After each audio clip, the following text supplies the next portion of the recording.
Hello world, I'm Mohammed Usman Rathore, your friendly neighborhood geography and biography enthusiast. Today, we're taking a deep dive into an essential part of our planet's ecosystem. Ever wonder how the water you drink today could have rained down on a different part of the world hundreds of years ago? Well, buckle up, because we're exploring the fascinating journey of water, known as the water cycle. Picture a giant loop, a continuous path that water follows from the sky to the ground and back up again.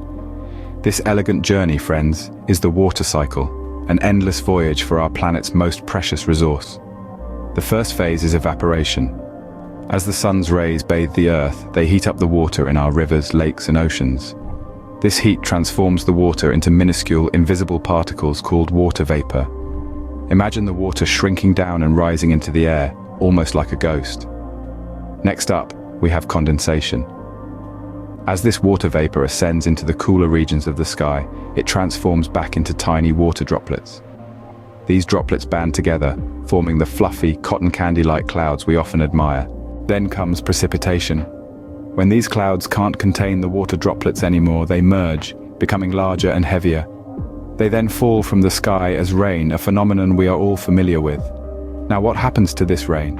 It doesn't vanish. It either seeps into the ground, in a process known as infiltration, or it travels over the land's surface, known as runoff. This water makes its way into rivers, streams, and lakes. The next phase is collection. The rainwater that infiltrates the ground becomes part of the groundwater, a hidden reservoir beneath the Earth's surface. The runoff water also ends up in rivers, which carry it back to the oceans and lakes. Last but not least, we have transpiration.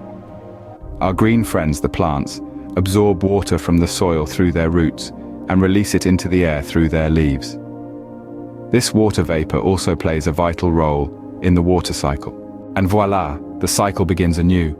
The sun heats the water in our oceans and lakes, turning it into vapor which forms clouds and falls as rain, returning to the earth and water bodies, ready to start the journey again. In essence, the water cycle is nature's ingenious way of keeping water in constant motion, ensuring we have the water we need for drinking, farming, and so much more.